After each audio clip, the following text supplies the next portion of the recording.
Hello, you guys. Hey, you guys. Oh, okay, cool. Hi, proud grandma of 3. Punksy, you're supposed to be in bed. K-Breeze, so nice to see you guys. Welcome to the research sesh. Hi, Grandma. Grandma Sherry. Hi, Lovest. Punksy showing off her pin. How is everyone today? You guys doing good? Yeah, everyone well? We're doing well. We were going to go over an interview for Stephanie Smith, and FITSNEWS dropped a hi, Glenjamin. Welcome in. Thanks for being here. FITSNEWS dropped a interview with Steven Peterson that I just got so excited about. And I was like, we have to go live. We have to talk about this. I don't know that we're going to get through the whole thing because it's over an hour. It's about an hour and 45 minutes long. But we are going to cut through part of it. And LFT and I listened to part of it earlier today, and LFT and I listened to it again just a little while ago. And there's just some really good things in there that I think we need to discuss. Frankly, I really do. LFT should be up in 1 minute. I know that there's other people live. I do apologize for going live against them. I hate doing that. You guys know that. I try to be respectful of creators as much as I possibly can be. There she is. Hello. Hello. Your sound is low. Hold on. I thought so. Hold on. Okay, there we go. I'll turn you up a little bit. I was just saying I hate going up against other creators that we really like, but I thought this was kind of a big deal, this interview.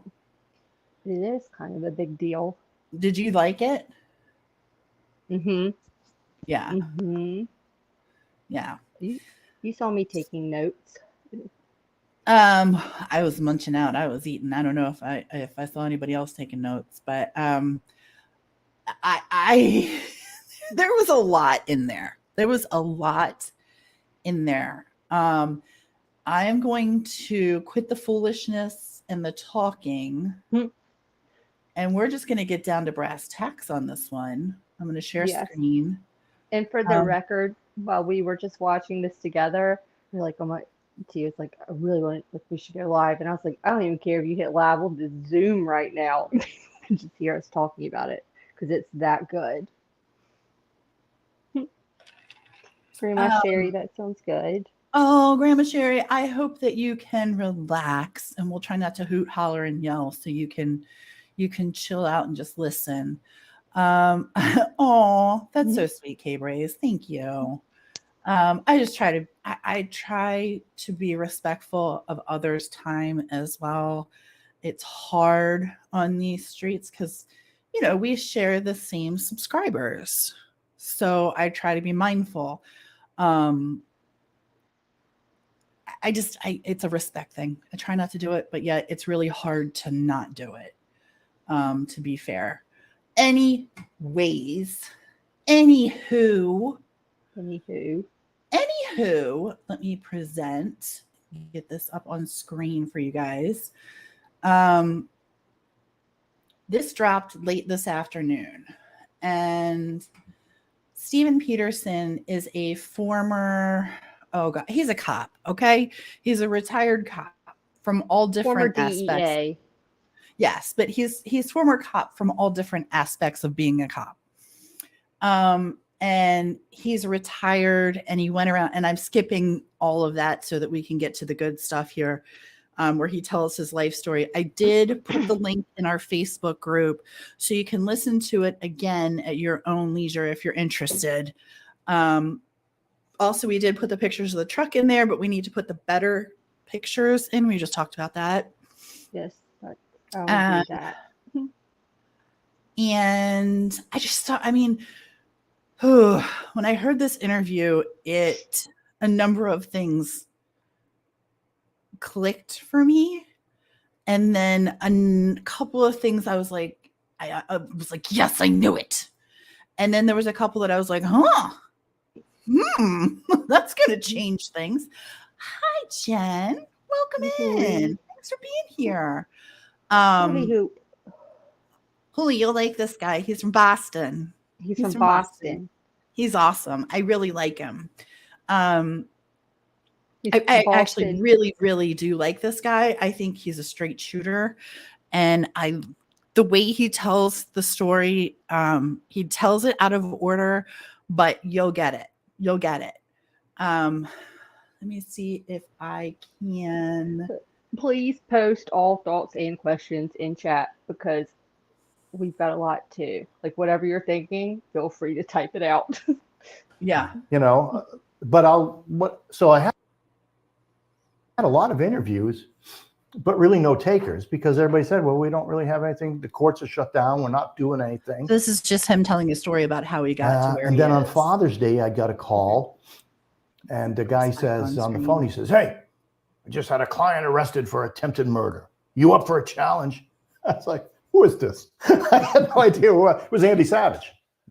And he had called me, and I had sent him some information, and he called me. And so I met with him, and we worked on that case, and I did some work with him on he handled the civil aspect of the Charleston church shooting, where that idiot shot 9 people in the church. That one breaks my the Savage law firm worked on the civil side. They sued the FBI for stuff. I worked on that case with him, and then he called me in and said, hey, listen, are you familiar with the Murtaughs? And I said, no. I mean, who are that? No, I never heard of them. Don't know. He goes, good. The Murtaughs. He says, we represent Sandy Smith, the mother of a child, 19-year-old boy who was found dead in the middle of the road. Don't know if there's any connection, but SLED thinks there is, because SLED went in to investigate the murder of Paul and Maggie and claimed that they had come across something that led them to reopen the Smith case. So there's obviously a connection there. So Savage comes to you after SLED's opened? Yes. Okay. Yes. So this is... Because once it appeared that SLED re-announced the opening of Stephen's investigation, the media, and they didn't swarm in because of Stephen, but now you've got the Mallory Beach boat wreck, and you got Paul and Maggie's death, and you got Gloria Satterfield, the housekeeper. Now you got 4 people dead, so around 5 people, really. 5 counts. When you think about all this. So the media is swarming. You guys, is the sound okay? Can you just I just need to make sure that you can hear it. Okay. Okay. Just making sure. Sorry, I didn't mean to interrupt. Sorry. In Hampton County, and Sandy Smith is getting inundated with media SLED banging on a door, wanting it. She's like, I don't want any of this attention. So Andy agreed to represent her, which I didn't know initially. He did that pro bono. He did that for free. Oh, wow. I'll represent you, and that way none of the media will bother you, and we'll handle all that.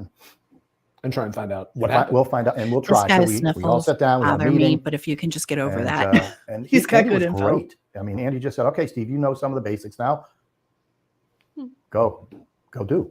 And just keep me updated. Go do. I mean, he never interfered. He never made, he might make suggestions as to which lead to perhaps focus on or pursue, but he never got involved in any decision-making regarding the investigation. He just supported me.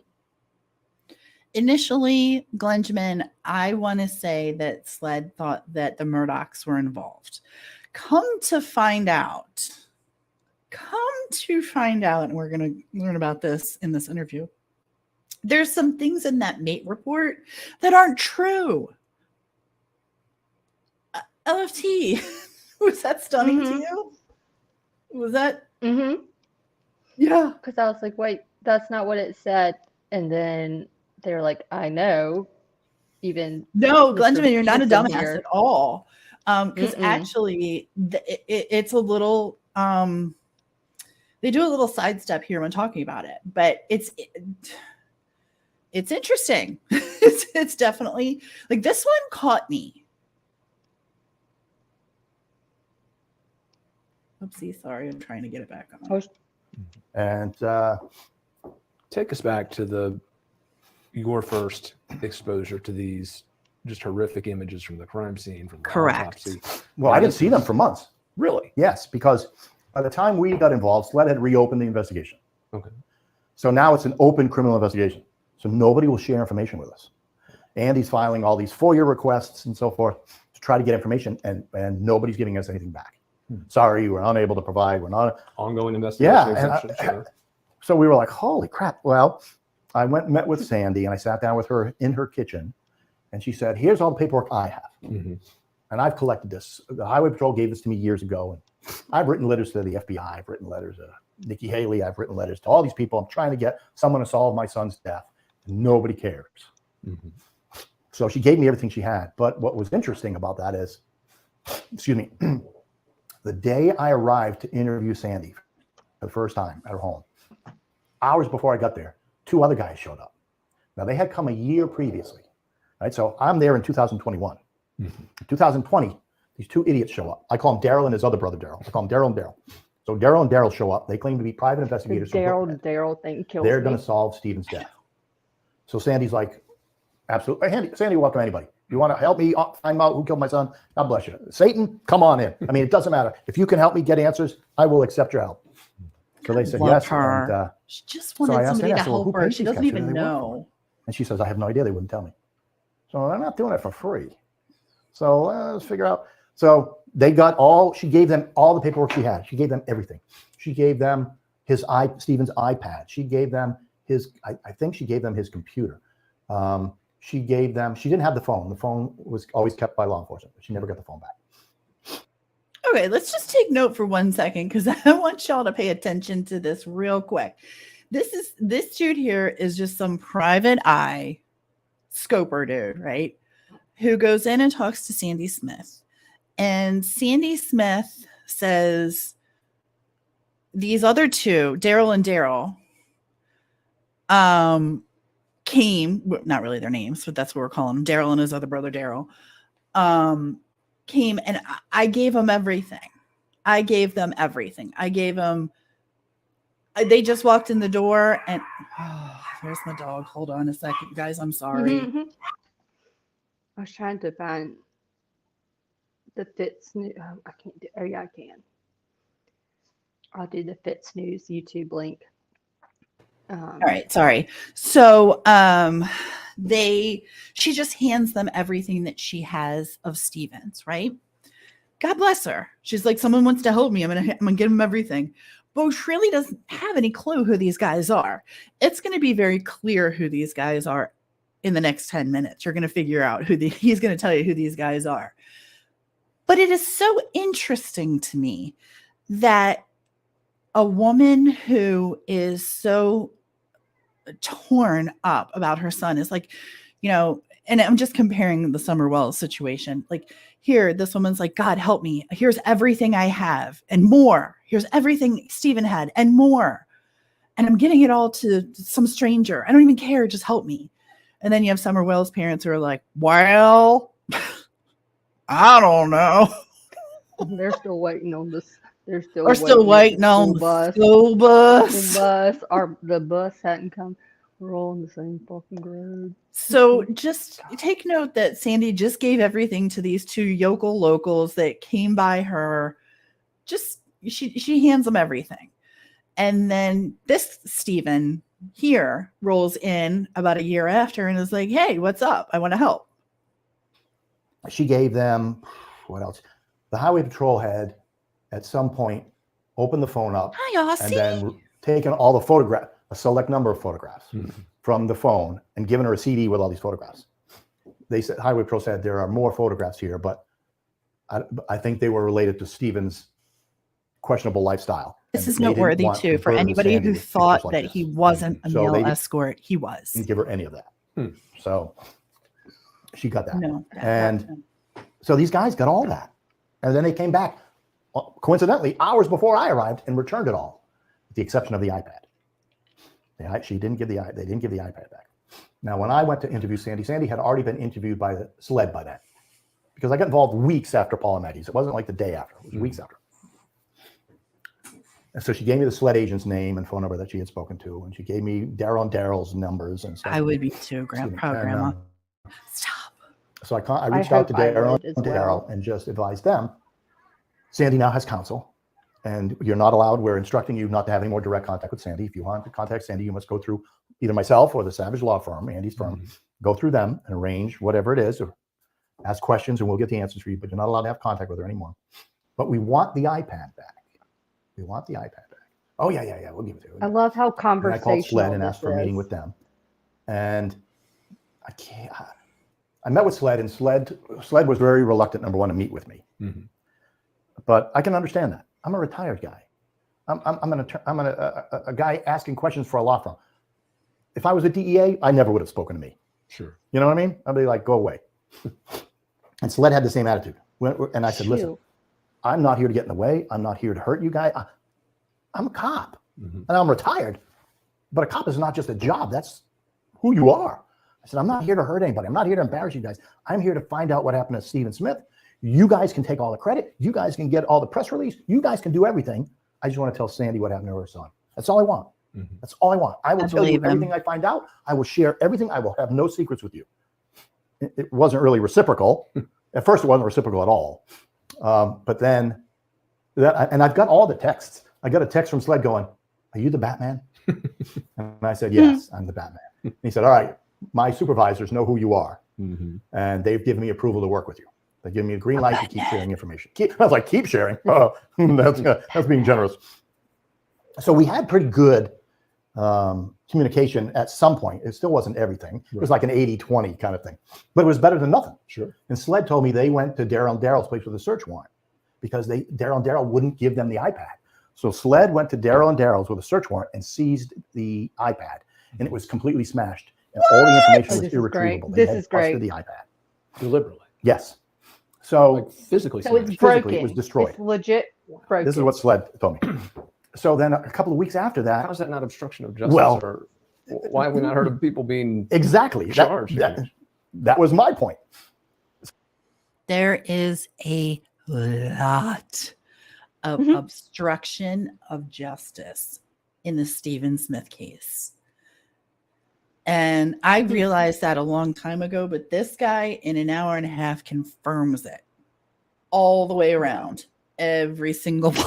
Like he just lists the people without listing the people. So this is the point after it's become an active. Oh yeah. Oh, this is yes. And there's a lot of instances. If I will end up being out of sequence on a lot of these things because it happened funny. But one of the earlier interviews I did was with one of the mate team members. And I try not to mention names when I do interviews, right? Well, Clinton, it was a mate team member. He's no longer with the highway patrol. He's working for a sheriff's office here locally. Let me pause as a school resource. 1 second. I don't know whether she likes him or not. And the reason that I don't know whether she likes him or not is he goes against the grain of everything she believes. Hi, Delana. Thanks for being here. That's so nice. She has a theory that Buster Murdaugh is involved. I've never been a fan of that theory. I just don't. It's hard for me.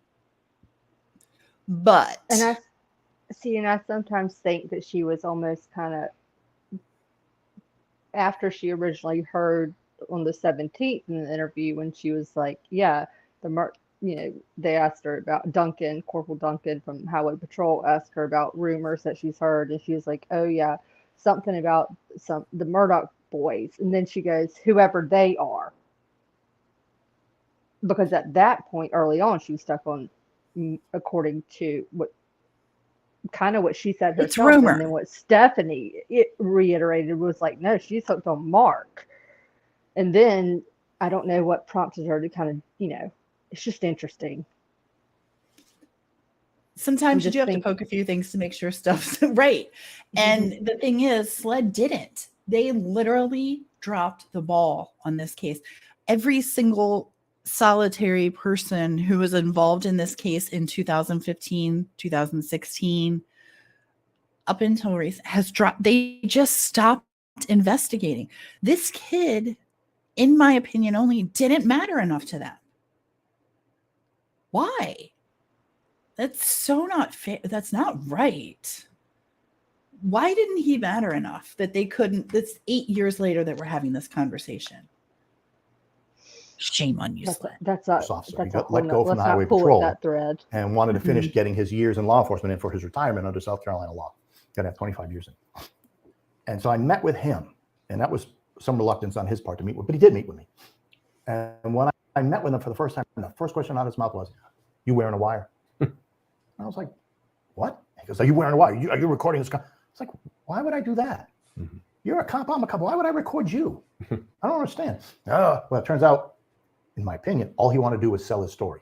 He was trying to sell. He had gone to a couple other media outlets trying to sell them. And what was the story? Well, he wanted to tell the whole Stephen Smith story. Oh, this gets so good. So I said, by now, I've got copies of what Sandy gave me. Mm-hmm. I got like 100 and something pages from Sandy, but many of the pages that Sandy gave me are duplicates. So I get like 5 pages of this, and they were not all sequential, but there would be some, page 3 of 5. Well, I got page 3, but there's no 4 and 5. Mm-hmm. I got 4 pages of 3. FYI, it's like that. You know what I mean? Map report too. And I don't know if Sandy, I don't know if Daryl and Daryl were the cause of this. I don't know. Mm-hmm. Sandy doesn't know. She couldn't keep up with it all. She's had these papers for 5 years. Her grandchild is coloring on the back of them. You know what I mean? So she doesn't know what's. So I've seen some information, but I haven't seen everything. Mm-hmm. And I was asking this trooper about it, our ex-trooper about it, and he said that at some point in 2015,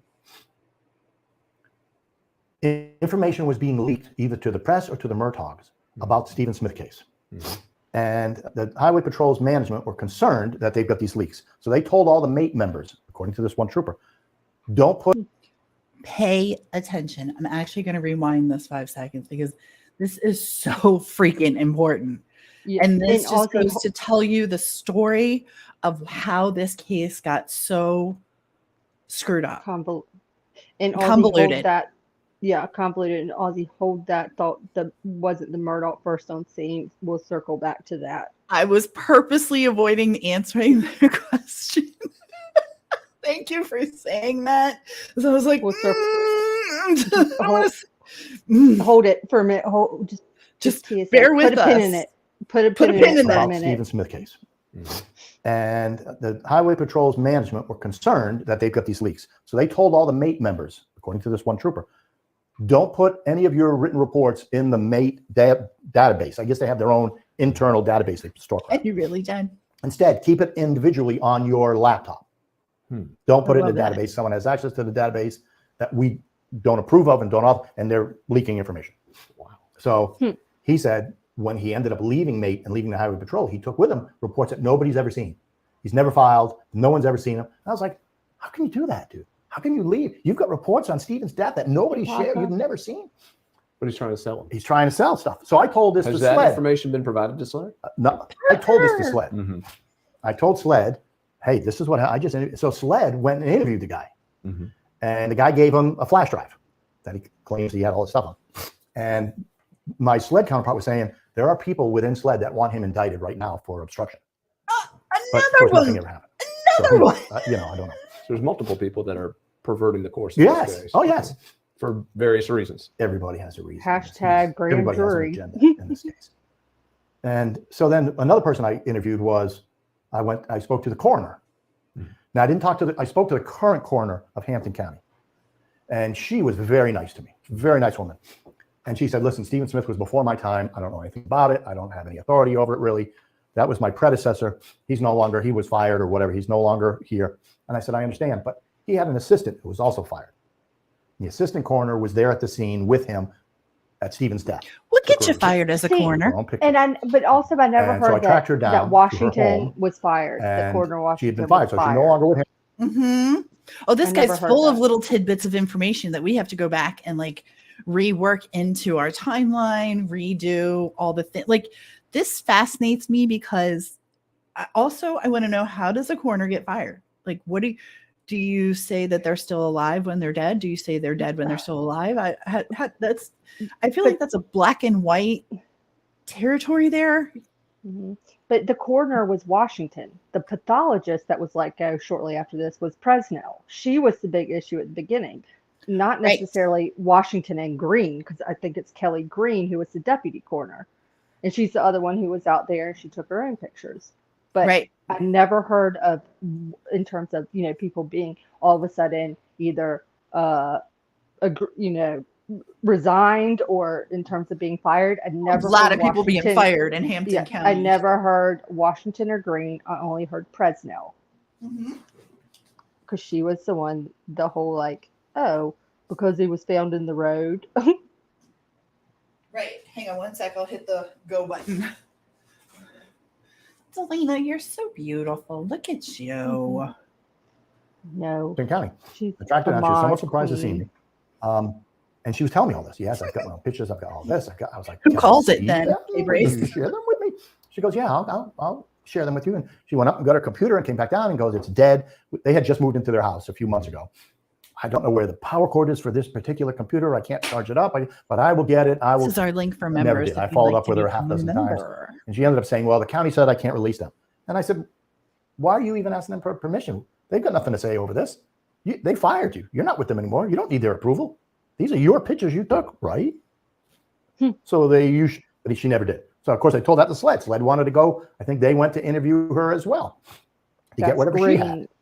That they're talking about, right? All this information that's being compiled it's not being shared with anybody. You know what I mean? Once again. So come September, and I want to say this was just after the Alec Murtaugh's fake. So Parker, let us know what case, because we'd be happy to help you with whatever. Let us know, man. We're in. We love working with you. Well, Grandma Sherry, welcome. Being shot in the side of the road thing. Thank you. Daryl call Sandy Smith back. Leave a message. She doesn't take the call. She's then called by some woman claiming to be a reporter from New York.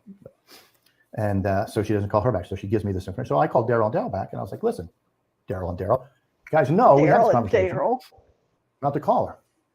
You got something to say or a question or whatever, you call me. Well, we just wanted to let her know that this woman from New York we gave the woman in New York her number. You're going to call her. Said, you can relay that to me. I said, by the way, why I got you on the phone? Where's that iPad? Now, Sled told me they have already seized it. And they told me it's already broken. And I said, you guys, and they were like, Sled has it. And I said, well, I want to see a receipt. As far as I know, you're the last one who had it. You're responsible for it. Our client gave it to you, and therefore you're responsible for it. So I want to see a receipt that Sled gave you. I'm sure if they had a warrant, you got a receipt. Well, they don't want to talk to me. So we start getting this argument over all this. And I said, by the way, they told me you broke it. It was broken when we got it. I said, really? Yes, it was broken. I said, if it was broken when you got it, why did you keep it for a year? You returned the other computer within weeks. So why did you keep the laptop or the iPad for a year? Why did you consistently call Stephen's sister, Stephanie, asking her for the password to the iPad if it was broken? You couldn't have got in anyways. So they just hung up the phone on me. They didn't want to talk to me. They hung up the phone on me. So then I called this reporter from New York and I explained. Thank you guys for becoming members. Well, I'd like to talk to Sandy. I said, well, she's not really giving interviews right now. And I said, but let me ask you, if you don't mind me asking, how did you get her cell phone number? How did you do that? She goes, we have her cell phone number. These two detectives, whatever, investigators, Daryl and Daryl. They gave me their number. I said, oh, okay, well, that makes sense. I said, but you're up in New York. Of all the gin joints in all the world, how do you find Daryl and Daryl? How did that happen? Well, it's a long story. I said, I got nothing but time. She said, well, my good friend Roman something. I think Roman was his last name. Something Roman something. He's a consultant, Middle Eastern consultant, and he does a lot of business down in Paris Island. He was down in Paris Island doing something and heard all about the big Murtaugh circus and decided he was going to write a book on it. So he hired Daryl and Daryl to do a bunch of background work on it for his book. Yes. Then he decided he didn't want to write a book. Thanks, So he said, I could have all his background stuff. I just have to buy it from Daryl and Daryl because he wasn't going to buy it. So I had to buy it. So she said, I bought it all from them. I said, oh. And then I come to find out part of that materials that they sold to her were videos of Mallory Beach. Some videos were involving the lawsuit that were under seal, that were not public, that were not supposed to be. And she published them online. Oops. So that caused a whole other big stink. And I was like, I'm out. You know what I mean? But she continued to call me. The attorney, tell me, Kate, because that helped you pinpoint where Daryl and Daryl were coming from. Yes, you said earlier, everyone's got an agenda. Right. Daryl and Daryl turned out they were hired by Parker's. What? Parker's convenience store. But they were hired through a third party, so there wouldn't be a direct connection to Parker. Boom. Their job was to get background information on anybody who could. They were trying to get bad information. So there you go, right there. That is, I know, I love Glenjamin's picture is so cute, by the way. I love his smiling face in that hat. Don't you, Delana? Kate Race, I want to hear what you thought. Where does sled patrol usually crimes found in the roadway, I believe? Yes, that is absolutely true. And we do talk about that. Not we, he. I like pretend I have a badge, but I like his.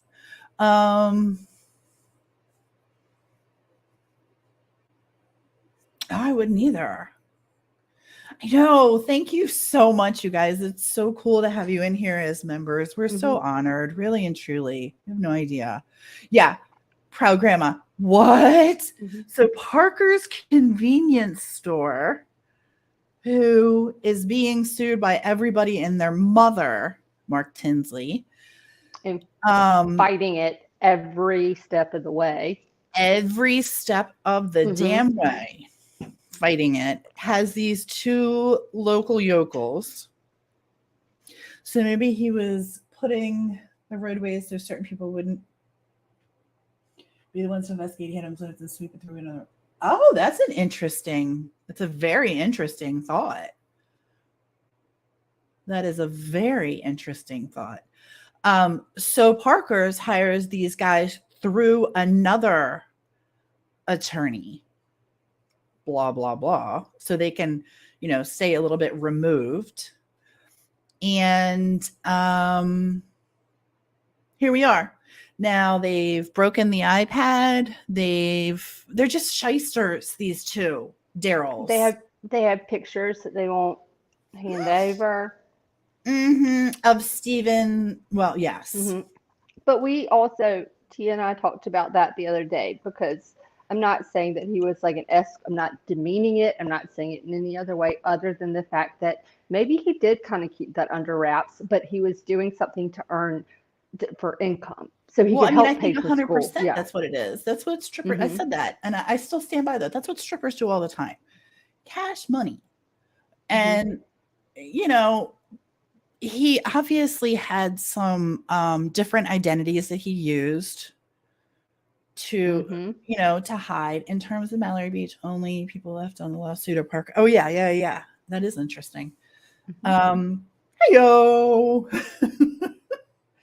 I don't know, it just, the Parker, the two Daryls from Parker's, just, I was like, oh, here we go. Or proof that, for example, that Paul Murtaugh was an out of control drunk kid, and so that could kind of diminish the capabilities or culpabilities of Parker's convenience store. So they were digging up as much dirt as they could on everybody. Love you. On all the players. Night, Punksy. So that's who Daryl and Daryl ended up working for. And they're the ones that destroyed evidence. Yes. So I haven't had any contact with them for. It's true. What do you think was on that device? Because we've seen photos and we've seen images that clearly appear to be Stephen Smith holding an iPad into a mirror. Right. Provocative. You've probably seen more pictures than I. I've not seen any provocative pictures of Stephen. I've never seen every photograph that's come off his phone, because Highway Patrol wouldn't share those back with the family. I've only seen what Sandy gave me on a CD, and then what other at news you, Turquoise. corporations, Look at news outlets have you. published online or in open media. I've seen those pictures. Most of them are the same or similar. But, you know, I can't remember when I finally saw the autopsy pictures. It might have been from the deputy coroner.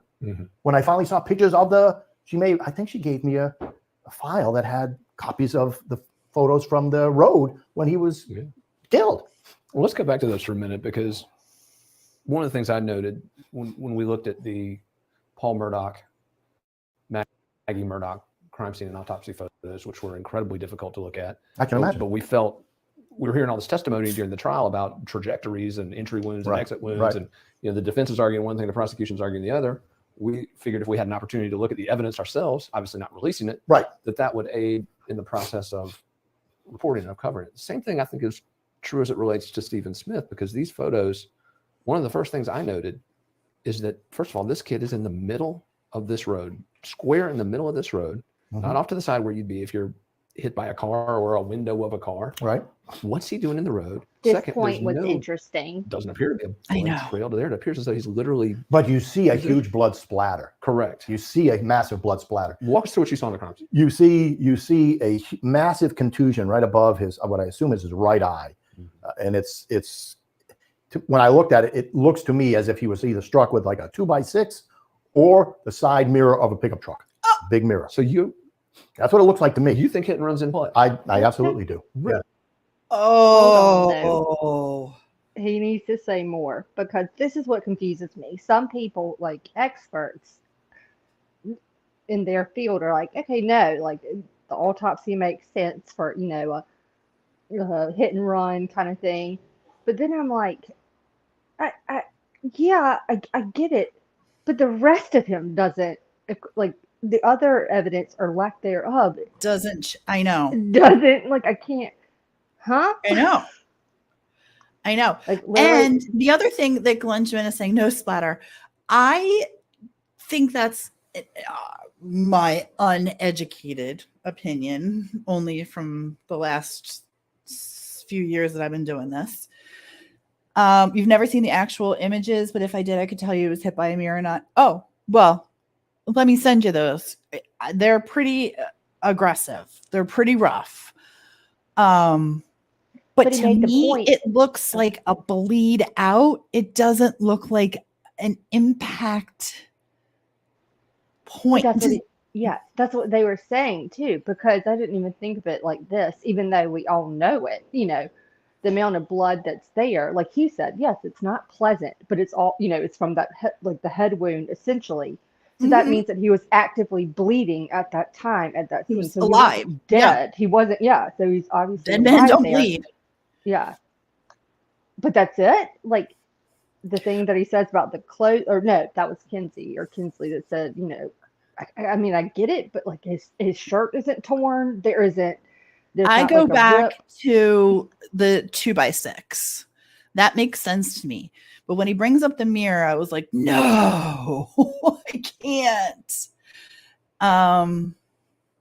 Well, the risk. Yeah, I'm on the same page. Why you couldn't hear it, you couldn't see it, but there is some stuff. Like I said, this is so. This interview was so interesting to me because there's some things that are divulged in here that we did not have, that I did not know about. And I wanted to say one thing. Sorry. I thought about. Everyone talks about him like he would never walk in the middle of the road, and granted, I don't think many people would. However.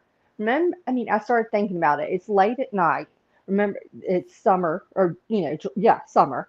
So you've got snakes, the hogs, all that mess. So maybe you wouldn't be walking right, you know, like along on the grass, or, you know, something, maybe just more in the pavement. So you're just not near the woods in case there's a critter. But he would have seen a car. He would have heard a car. It's dark. If he got hit by a car, he would have come out of his shoes. I still stand by that. And he's also not going to be laying perfectly in the middle of the road. There's still something up with that. But I started trying to think of a logical reason about, like, okay, maybe why normally in the past, you know, at night, maybe probably not quite at 3 o'clock in the morning in the past when he's had to call, you know, dad or his sisters, like, crap, ran out of gas, come get me, where he's hiding more off to the side. remember, he was also hiding closer to his vehicle. But this time, if you're walking, I wouldn't be I'd walk on the street other than through the woods at night. Are you kidding me? I don't like walking through a spider web in the middle of the day. I'm not going to do But anything. he was different. And he would go through the woods. He would take the shortcut. And I bet you'd cut off probably a mile off of that trip if you just cut through the woods. But he didn't cut through the woods. Well, at least in terms of how, well, apparently. Evidently. Evidentially. When they find wood splinters in the wound, I would think so. Maybe. Unless it was not a 2x6, or some other object. But I thought this was an interesting point, how he pulls no punches and calls it like he sees them. How does he end up in the middle of the road? Can't answer those. I don't have all the answers. Fair enough. I haven't seen all the evidence. Mm-hmm. How can I have all the answers? I haven't seen all the information. Back in my day, being a paramedic, I saw all kinds of injuries. I saw all kinds of accidents. I've picked body parts up off the road. People lose a liver or a limb. Some gruesome things. So when I saw the trauma to Steven's head, the last thing in the world I thought of was this was a gunshot. Right. This is not a gunshot. There's no exit wound. Mm-hmm. You know what I mean? But the coroner's office claimed that was the first theory. That's the first. Yeah. So this poor guy's driving to work in the morning, sees a body in the road, calls 911. I love the hand motion. You've heard his voice. I love the hand motion. In the road, And what? So he reports a body. The deputies go out there. There's a body laying in the road. Ooh, there is a body. What? I said I love his hand motions. Like he's like, here he is driving in the middle of the road. Oh. Early in the morning. They call the coroner because they're not qualified to say the body's dead. Pretty obvious. Coroner comes out, body's dead. Coroner says gunshot. Well, they had already called MATE for the highway patrol because it's on the road. In the road, absolutely. Right? Now, why Hampton County couldn't investigate a death in the road is beyond me. But, you can call somebody else and pass it off. Why not? So they call it. They also called, when the coroner said gunshot, they called SLED. So SLED's crime scene's there. Highway patrol's there. Yep. One guy, I think one, maybe two troopers. Delina, this is Steven Peterson. He's a retired DEA agent, former cop who was hired by Andy Savage, who was Sandy Smith's first attorney when she started this process. He hasn't worked on the case in about a year, I guess, but that's who this guy is. And we don't know kind of why he's no longer, like, I think he said in other interviews, like he's more than happy to help, but if Sandy wants it. But I don't think that he and Sandy see eye to eye. I think that's the thing. I think she has her mind set on one thing and he is going, hold on, let me tell you what I did and what I see and from my opinion. And then you have SLED who wasn't doing shit. And I said it. There you go. Troopers of Highway Patrol came there that day when Steven's body was still there. But they were told by SLED, this is ours. They didn't take any photographs. They may have walked around, but they didn't do anything. Correct. Excuse me. But they did record their observations, which were that they found nothing to suggest to them that it was a vehicle. Right. Because you would imagine that if you hit somebody with a car, there would be bits of car. Right? You would imagine. So if they hit you with a mirror, there'd be bits of glass. But not if the mirror was already broken. And there wasn't. What? I don't know. His shoes were still on his feet. I can't explain that. Them to be off if it was. Yes. Yeah. That it doesn't always happen that the shoes fall off, but it frequently does. So your body relaxes completely. Your feet are, if you don't have, like I don't have laces in my shoes now. If I got hit, my feet would be so relaxed, my shoes could fly off. But that doesn't always happen, So why his body is positioned exactly where it is, I can't tell you. But you can see because it was suggested by several people that he was killed somewhere else. He was beaten, killed somewhere else, dumped in the road there. Well, of all the places in the road, anywhere to dump him, why dump him in the middle of the road there? Unless you wanted somebody to find him eventually. I couldn't you could agree dump him more. on the side of the road and be days before anybody saw him. So, but I don't believe that only because there was too much blood at the scene. And if I killed you here, Will, and drug you a mile away to drop your body, all your blood would be here and in the vehicle that I used to transport you somewhere else. By the time I dropped your body there, there would be very little blood left to bleed out on. Mm-hmm. You wouldn't have the significant blood that was on the scene that day. Ton of blood. Ton. So I don't believe he was killed anywhere else. I thought this was a really valid point because this takes the whole, for me, and I didn't believe that either. I still don't know what happened to poor Steven, but I don't think he was killed somewhere else and then brought back to the scene of this area, because I think there would be a trail. What actually happened, I think, happened there. And I think he bled out, forgive the trigger warning to all the things, but that's my opinion right now. It's a simple equation. The amount of speed that you would need for a big wound would have to equal his shoes coming off. That is a simple equation, right? That makes a lot of sense to me. And his shoes, I mean, we're talking loosely. We're not even talking slip-ons. We're talking he used those things for flip-flops. I mean, that's what they were. I believe he was killed there at the scene. So I came down with two theories. Here we go. Theory A, theory B. Theory A involved members of perhaps the Murtaugh family and 2 or 3 other individuals with them. And they've been driving around, by happenstance, came across Steven walking in the road. May have offered him a ride, perhaps. And then just started kind of messing with him, screwing with him, teasing him. Right? They didn't mean it. And then in my mind, I'm playing back in my mind what I think happened in theory A is that the car they were going to say, all right, screw this. Let's go. Let's leave him alone. Steven's in the road. Because they were talking. Car stopped and they were talking to Steven on the side, right there in the road. It's in the middle of the night. Nobody drives on the hell. I was in that road almost 5 hours one afternoon, and I think 12 cars went by me. So at 4 a.m, there'd be nobody there. So then they decided, all right, so the car either speeds up, turns around, comes back. And when they came back, somebody stuck something out the window.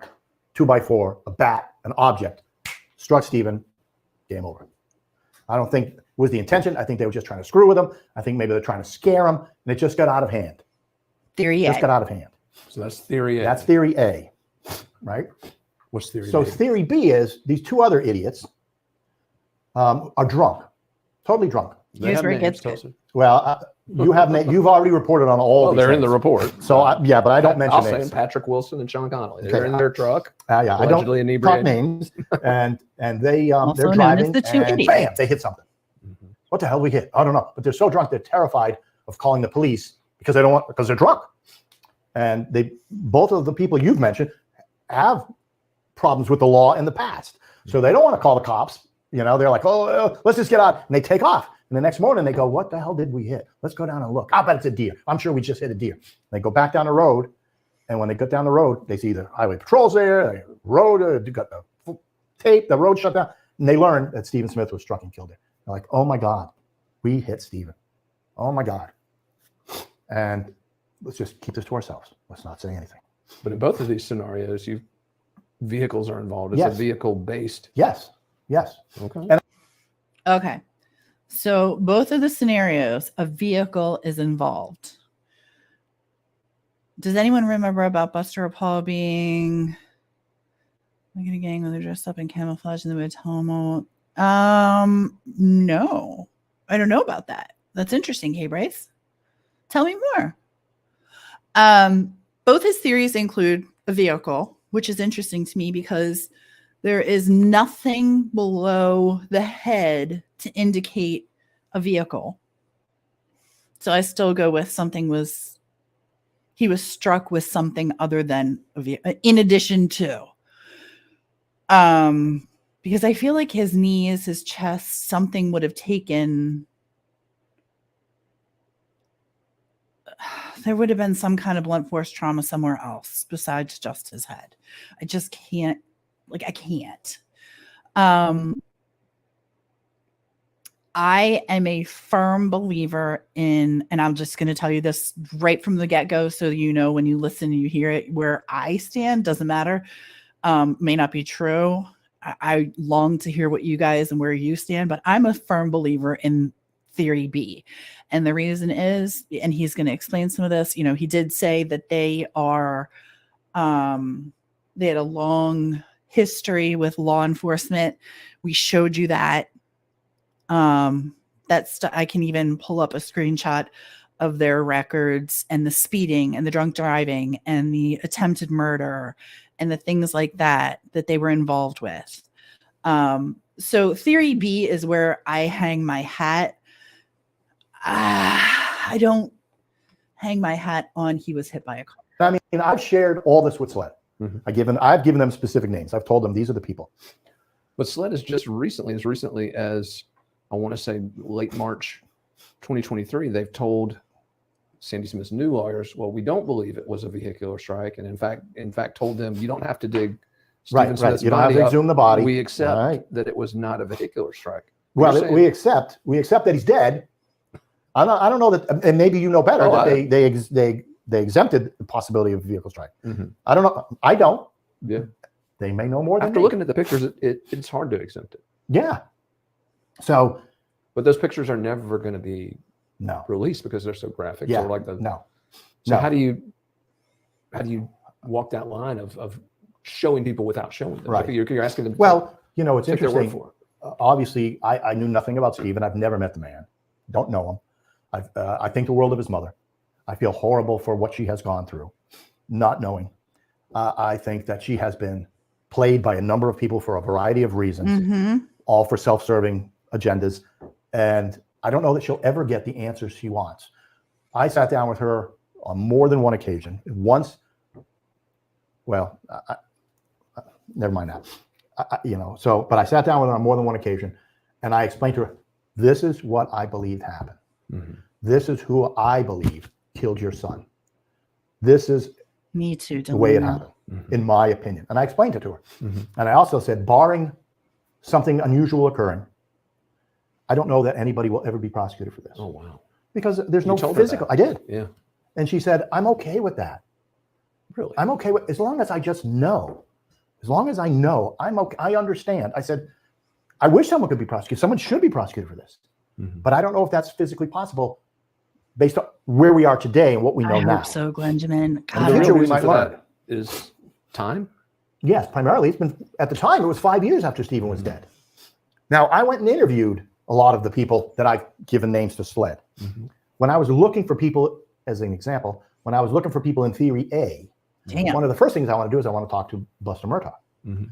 Because all these theories, oh, well, Steven was gay and Buster's gay and they're having an affair, and all rumors. That's like internet fact. Yeah, well, yes, it's all rumors, right? All rumors. So when you're looking at a case that's so old, you dig up all the information you can about what was done at the time, what investigation was done at the time, and then you try to take it beyond that. Oftentimes the answers are there, they're just overlooked, or leads were never followed up on, or whatever. That's So in exactly reading what and happened listening here, to all I these think. audio recordings that SLED did, they do almost all their interviews of people on the phone. They do next to no face-to-face interviews. I don't believe in that. You can't do an interview over the phone. I can't read your nonverbal signs. You can't over set the phone. a baseline and notice No. if I change from it. Exactly. I mean, only 7% My of husband did communication is too, done Delina. verbally. So 93% is done non-verbally. The deviations. And And things like the only way to determine what a baseline is and what's a deviation from the baseline is you have to be in front of people. So I'm big in I'm big in that. I don't believe in the phone stuff. Interrogation 101. So I go out looking for all these idiots. And now it's 5 years later. So you figure back then they were like freshmen in college.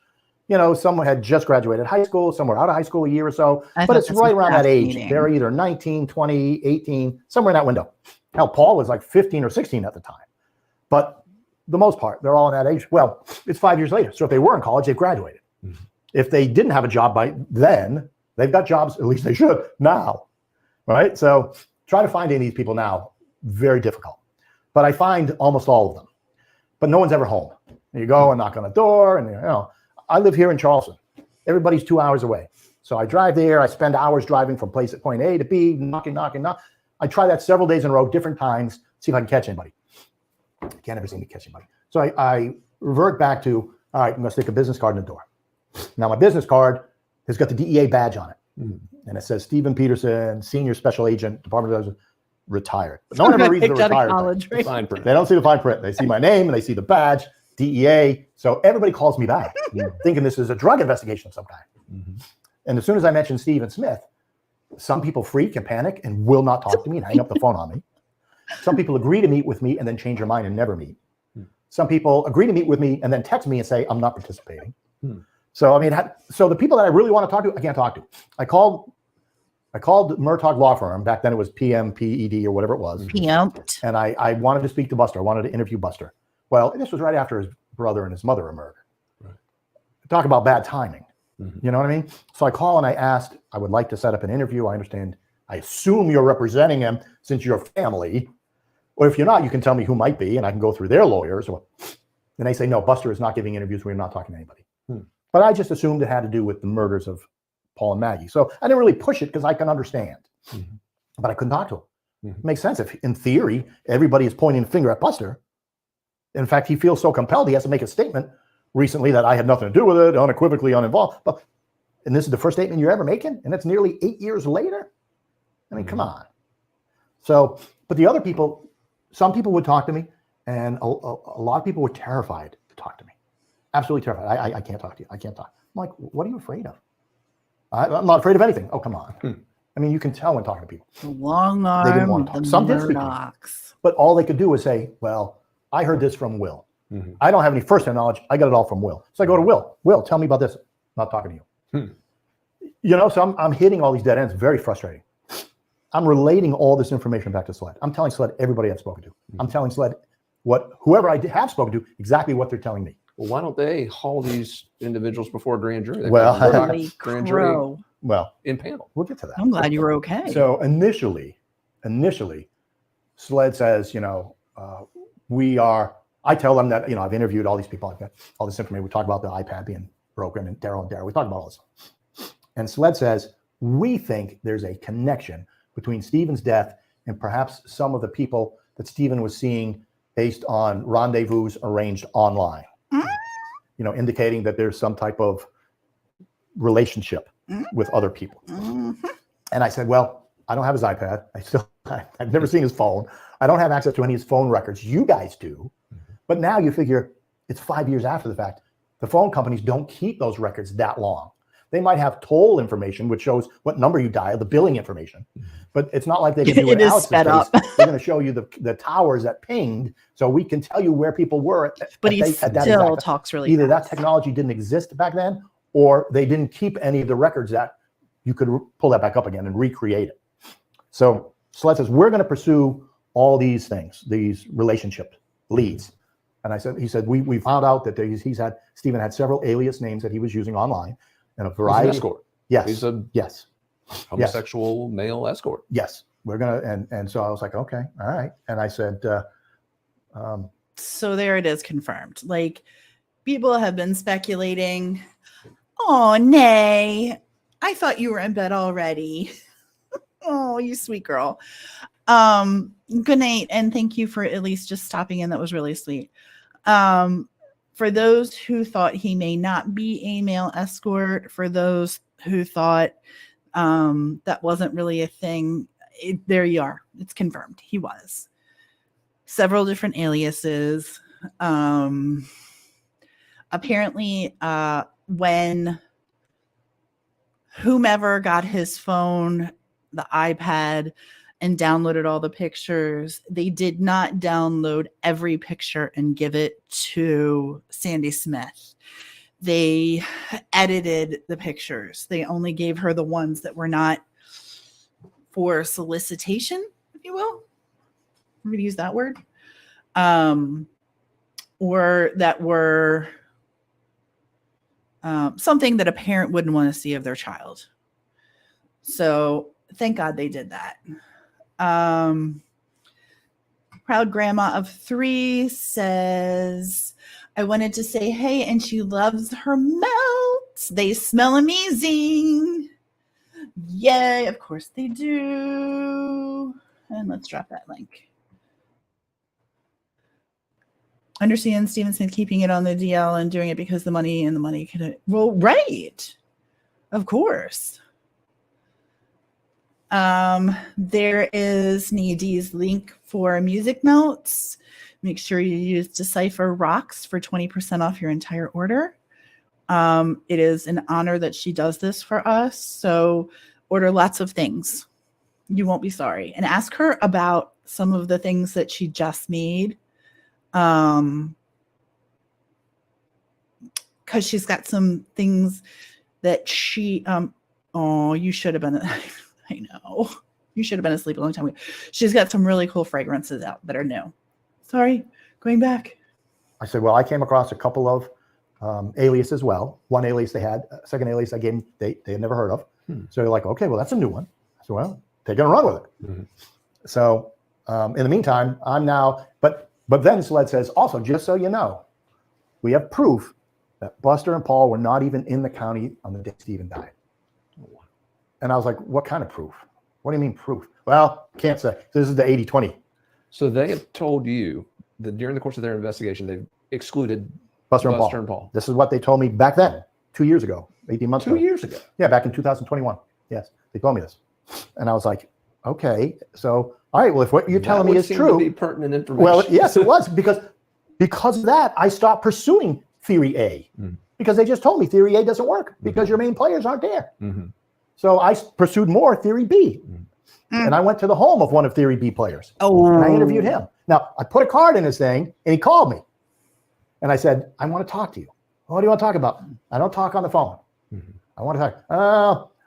No, I don't want to talk to you. I don't want to talk. Blah, blah, blah, blah, blah, blah. I said, listen, it just involves something that happened years ago, many years ago. Well, I mean, you don't have to be a rocket scientist to figure out what it is. He says, no, I don't want to talk to you. You can call my lawyer. Sure, great. Give me your lawyer's name. No, he doesn't. He doesn't have a lawyer. He doesn't. So he never gives me any lawyer's name. So then one day I just show up at his house. I told you I didn't want to talk to you. Yeah, but I thought maybe you decided you changed your mind. I just didn't get that call. I'm not a cop anymore. I don't have to do things by the book as much as I did back in the day. So yes, I ignored that. And by now, Sandy and Andy are parting ways. And Sandy's not taking the advice that Andy is giving. They're having disagreements. That's between them. I don't get involved in that, but they end up parting ways. So I talked to one of the guys there, and he is adamant. I mean, he is aggressively trying to repel my questions. He doesn't want to talk about it. He's not. And I'm thinking, listen, dude, this happened 5 years ago. If you're not involved in anything, why are you so upset about stuff? If you had nothing to do with it, who cares? Just tell me that. Let's talk about this. No, and he's screaming, I'm going to let my dog out on you. He's got this big dog he's got in this little trailer barking. I was like, well, that probably wouldn't be a good idea. But, and so we go back and forth and back and forth. And I'm going to call the sheriff and get you arrested. You're trespassing on my property. Get off, get off, get off. And I said, okay. P.S. In case you didn't figure it out, he's talking about Sean Connolly. I want to say Sean Connery every time.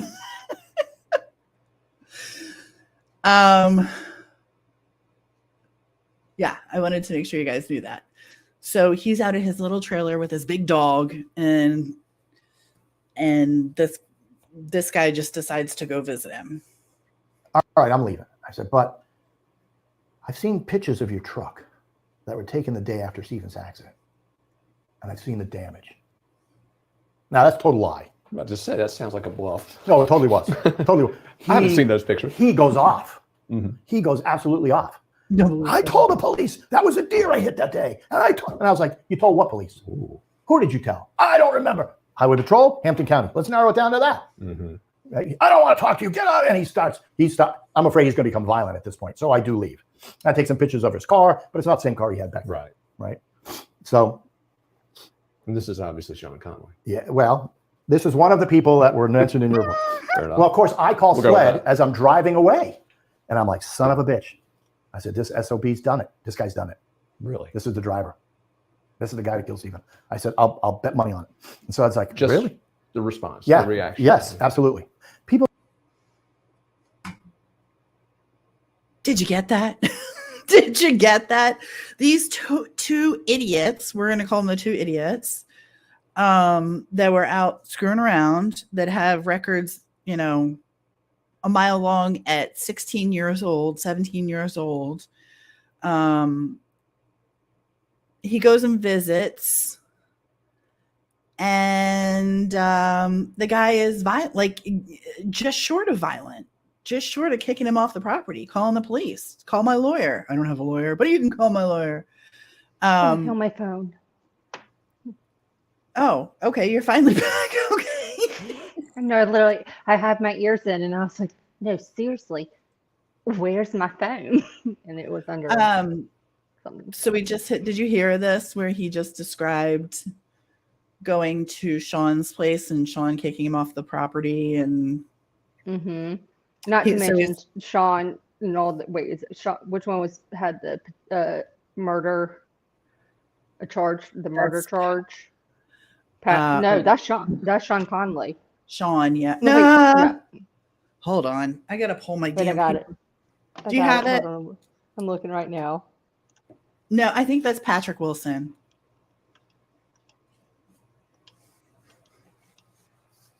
Y'all, eat a biscuit. Why can't I remember this all of a sudden? I have it written down. Hang on.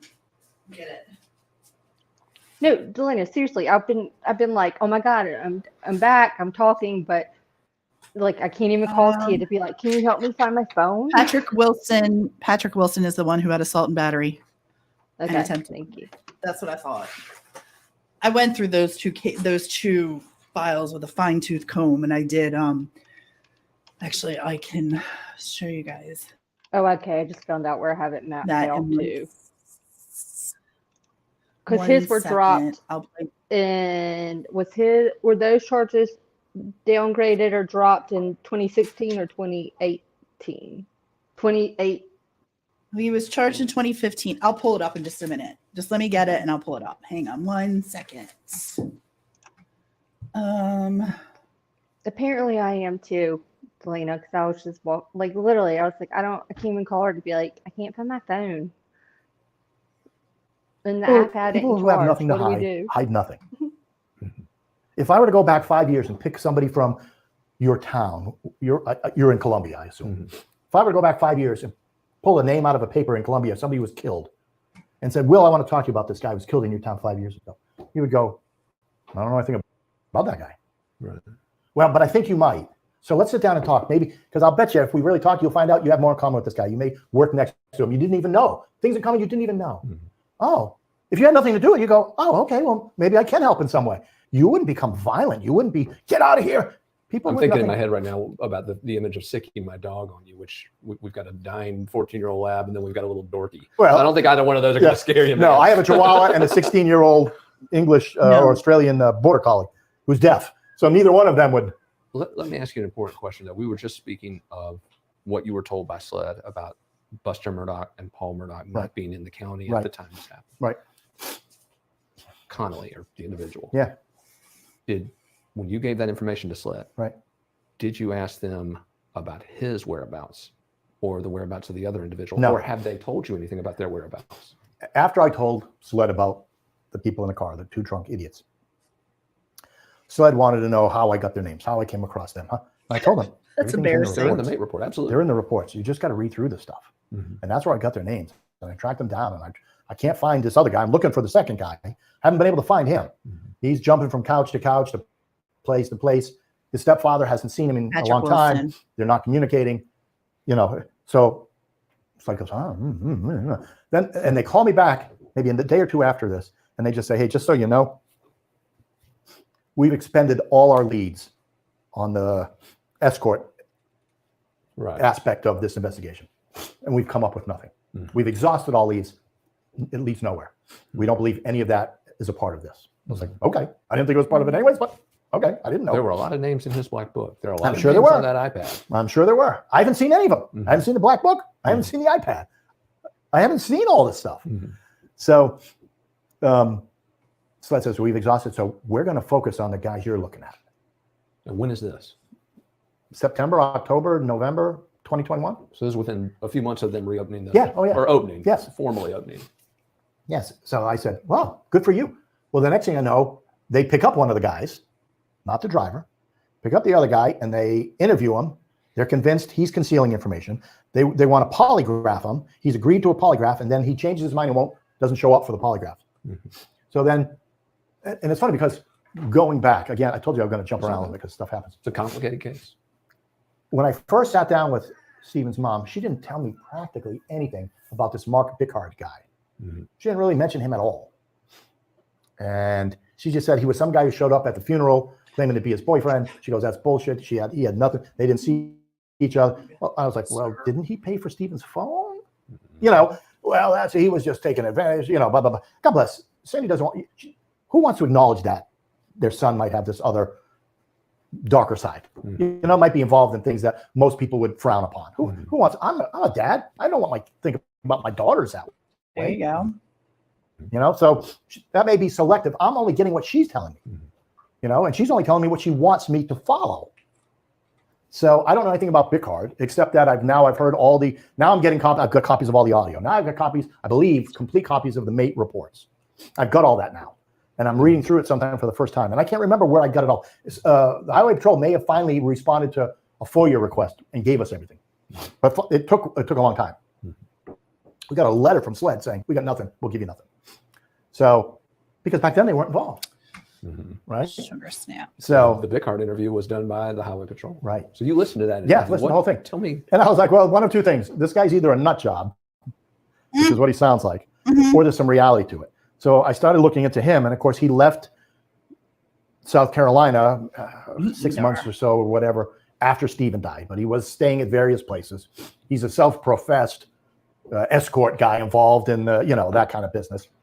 And then he goes to Florida, gets arrested in Florida, gets charged with assaulting a correctional officer as well. He gets released, and the last I tracked him up was to Pennsylvania, staying in Pennsylvania. So he's November, quite the nomad. I don't remember. My daughter, my youngest daughter, who is a chef, a pastry chef, professional pastry. She went to culinary school, and she gets a job. She had just spent 6 months in Wyoming. She was the executive pastry chef for the largest guest ranch in the United States. A very exclusive place in Wyoming. Jimmy Kimmel goes there. Harrison Ford goes there. I mean, CEOs of airlines. By the way, his daughter is a pastry chef. She's the executive pastry chef. Yeah. So she got another job in Arizona because they're a seasonal thing. Because it's kind of like Pennsylvania. What is that? The movie with Jack Nicholson, and the winter comes and The Shining. Yes, this place is kind of like The Shining. Big Jack Nicholson guy. Yeah, in the winter they're gonna freeze out, so it's a seasonal job. So she takes a job in Arizona, and her 4th day there, she's mauled by a dog. So and rushed to the hospital. So I jump on a plane, I fly out there and take care of my daughter. I called SLED and I said, listen, something's come up. I'm going to leave town for a couple of days. I'm not sure exactly when I'll be back, but I just want to kind of keep you in the loop. Then I'm going to be. He's like, you're not going to Pennsylvania, are you? And I was like, what if I am? You know, I'm just messing with him. And he goes, listen, we're bringing in people. We're going to Pennsylvania. We're going to go interview this guy. And we're bringing in special people. They said they were bringing in special people for the Stephen Smith, experts from around the state who are experts in interviewing and interrogating. And I was like, yeah, okay. This is for Mark Bickert. Well, for Bickert and to talk to the 2 idiots who are drunk. Okay. This is what they claim. They're going to bring in experts to do all this. And I said, listen, leading up to, as we were going through the Stephen Smith case earlier on, I said, you know, what you need, I said, listen, in my world, things ran different. I know this guy's great. We use investigative grand juries all the time in the federal system. I said, do you guys use them in the state system? Very rarely. Like North Carolina. Spent 20 years in North Carolina as a DEA agent. I saw 1 grand jury investigation. 1. And I was part of that. But so I said, I don't know how often you guys use grand jury investigation, but I'm telling you, this is the way to, on a cold case like this is the only way you're going to succeed. Because in my world, if I interview you and you lie to me, you lie to my face, I can arrest you. It's a federal law. It's a violation of federal law. Title 18,001. It's against the law to lie to a federal agent. State doesn't have the equivalent of that. So if the state comes and interviews you and you give them all bullshit stuff, they might could get you for filing a false police report. But unless you sign it, if you just give verbal, this was a story, there's nothing they can do. But if you go before a statewide grand jury, but if you go before a grand jury, perjure yourself. Exactly. Vastly different. Exactly. So I said, what you need to do is you need to impanel a grand jury. He goes, listen, we've got a grand jury going. You didn't hear this from me. We've got a grand jury going. It's on the Murtaugh thing. I said, but you said your powers to have used the Murtaugh as an umbrella for all these things. I said, you need to subpoena A, B. I gave the list. People part of theory A, just for the sake of it, and people part of theory B. You need to subpoena these guys. Because you know it's incredibly intimidating when you're called out of your county to another place to go into a courtroom to testify before federal grand juries are incredibly intimidating. I can only imagine state grand juries are somewhat intimidating to people who don't know any better. Touche. Yes, to a retired agent. You get them up there, they might just confess. I said, more importantly, the guys that weren't directly responsible, The guys who were riding under theory A, the guys riding in the car, Did I but send not you driving and not sticking the object out the No, I window. did. The other people in that car, I don't even know what we're they're looking like, for. I don't want to go down for this.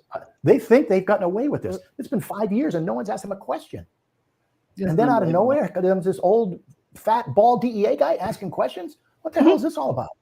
This is open up a can of worms. That they thought DEA was shows sealed. up at my door, and I'm going to be like, we're talking about theory I A, legit theory don't B. understand. Theory B has no shortage of Murdoch family connections. Correct. You've got Right. the reference from Sandy Smith about getting the call. Yep. From Randolph Murdoch. You've got the references. Oh wait, this is interesting. Or the Howard lawsuits that Wait Randy for Murdoch. it. You've got the reference in the Nate report about Randy Murdoch telling Patrick Wilson's stepfather to go forward. But no, that's wrong. That's not right. That's not correct. So The stepfather never said. Hold on one second. I wanted to say goodnight to Groud. Oh my goodness gracious. Mhm. Proud grandma of 3. There we go. I finally found that. You got the babies tomorrow. Keep you.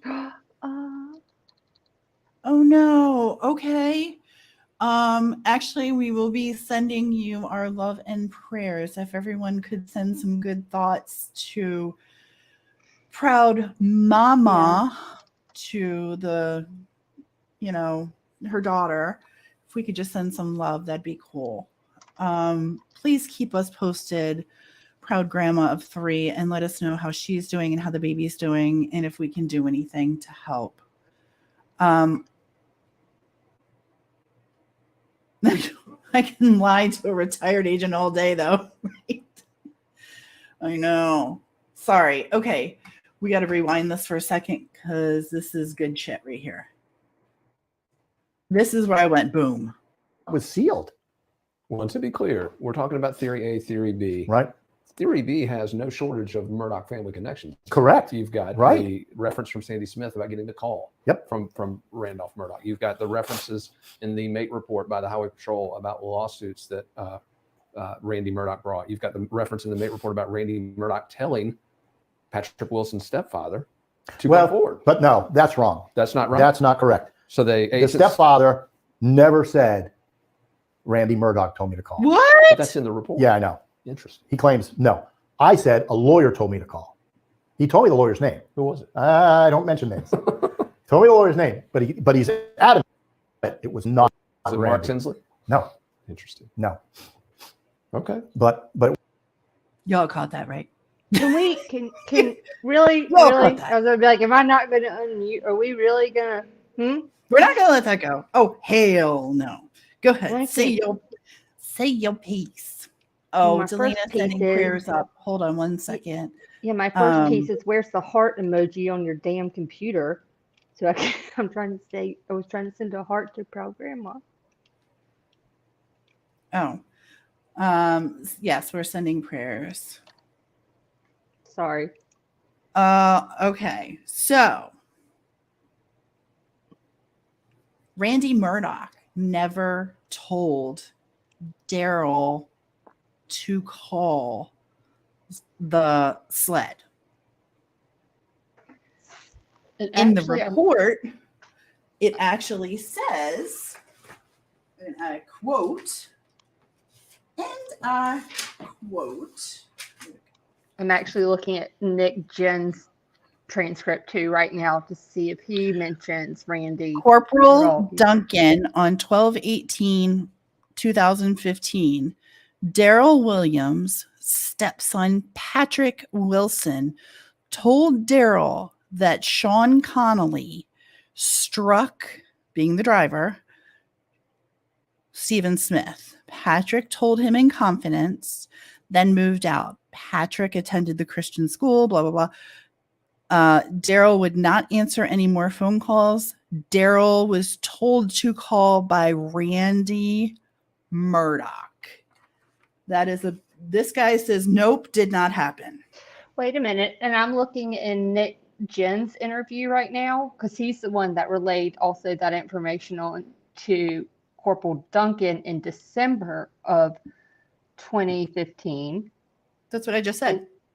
Yeah, okay. And he doesn't even mention sorry. I was just the only name he mentions in this, right, is Mitch Altman, right? That's the only person why doesn't he mention that?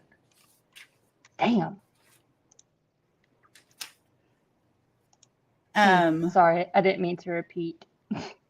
No, do you think Randy could be paying this guy? No, I don't think. I'm wondering if the Murdochs are not involved at all. I'm really kind of going, I wonder if they're not involved at all. I wonder if this was all just shoved under the rug, and Randy was the who was it? Let me look and see which one, because I gotta always look, because these two clowns. Vehicle accident. So Sean Connolly was the defendant in 2 car accidents that Randy was the plaintiff's attorney for. So Sean was the defendant. Randy Murdoch was the plaintiff's attorney. One was in 2015, which was after Steven, and the other one was 2016. Actually, looking at his charges, let me see. They're all, let's see, seatbelt before, speeding, wildlife.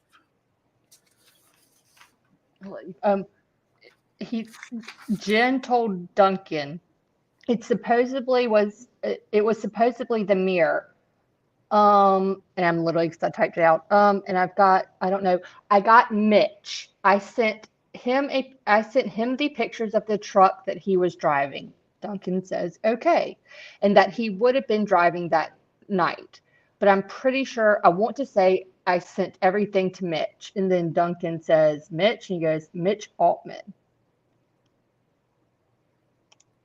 That's who. So once Daryl, I guess, got this information, or Daryl gave that information to Nick Ginn as well, who at the time was with the Hampton PD. Ginn or Jen? Oh, okay, Nick Ginn. Ginn, yeah, sorry.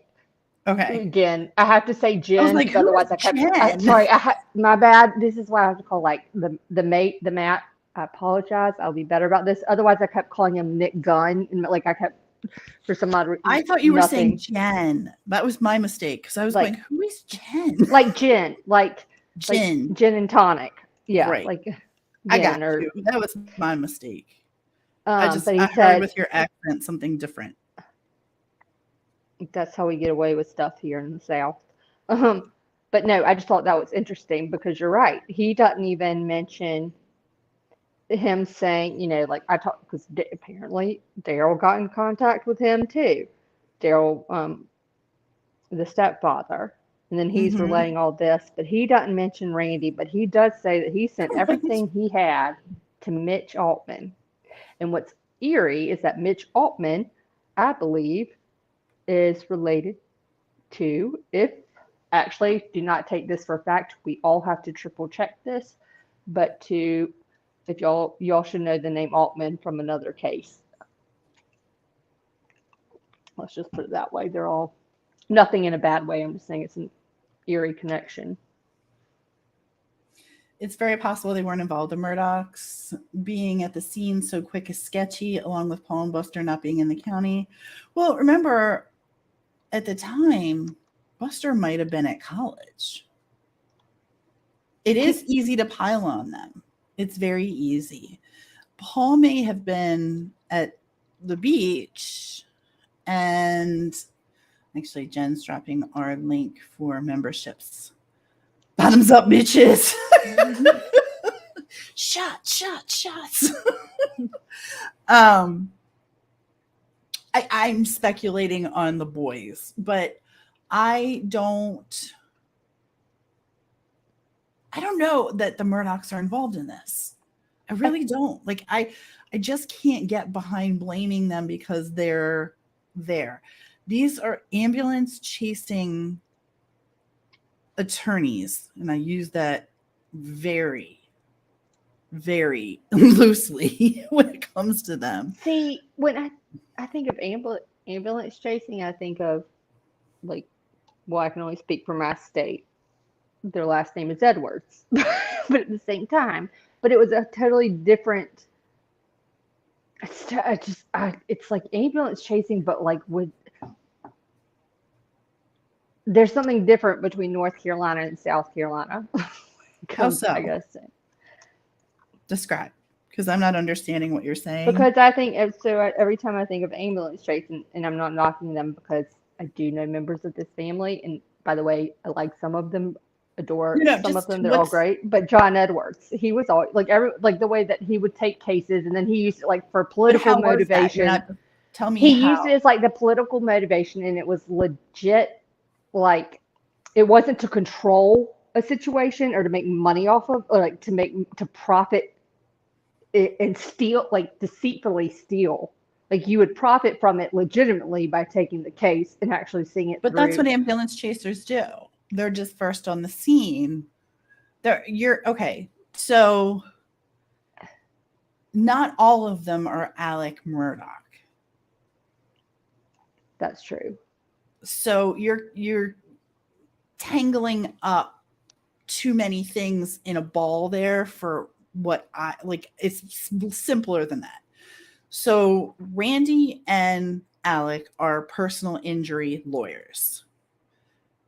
So there's an accident. They're going to, you're going to call your friendly attorney there. No one knew at that time that Alec was embezzling the money, stealing the money, whatever. And we don't know that Randy ever did. So we can't put him in that category. What we do know is they probably did have connections with law enforcement. And I'm not saying they actually chased the ambulance. That's not really a thing. But there, back in the day, it was a thing. And they would listen to the scanners to find out where the accidents were, blah, blah, blah. I think it's pretty easy to think that law enforcement was probably on the quote unquote payroll, and maybe you got an extra $50 if you called Alec or Randy first. That makes sense. But then this reminds me of something that Risk pointed out earlier. I don't know if Risk is still in here, but he was like, what about if one of the cops had was involved? And I'd never like, no, legit. Mm-hmm. I had not even thought about that. But see, I go to Occam's razor on this stuff. The simplest solution is usually the best. Like, I'm not putting in like all of the factors and this and that and the other. I'm trying to keep it I'm dumbed down as simple as possible for myself. So, oh my God, this dog. Saying, like, what is my take on it? My take is that I think the two idiots, Sean and Patrick, did something to hurt Steven. I don't know if it was on purpose or if it was an accident, but it doesn't matter because whatever they did, they didn't help him. They hurt him. They knew they didn't hit a deer. No, and I don't think it was done with a car. I think it was done with, my guess is, to be fair, my uneducated guess is that they pulled up on him, got out of the car and beat the shit out of him with something and got back in the car and left him there. That's the only thing that makes sense to me because there's no wounds to say car or truck, especially big truck with mud tires. There's Forgive me for asking, but why? Like, what? Just because they were drunk and they were like, oh, there's that. Because he's gay, because they're drunk, because it could have been anybody, because they're assholes.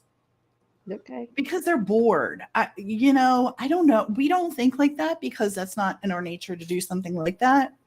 But there are people who are just awful on this planet. And neither one of these morons sound like they're good people. In my opinion. And it ain't humble. So not on this one. That's my take on it, is that I think they rolled up. I think they saw Steven walking. I think they rolled out, probably had a bat or something, struck him, and moved the hell on. Mm-hmm. Oh, wait, hold on. Kay Bray says that truck picture. Okay, you sure looks like it was a big shop. I wonder if he hit him. Oh my God, I need my I wonder if they hit him with one of those huge wonder if he adjustable hit him wrenches for with one of semis. those Yes. huge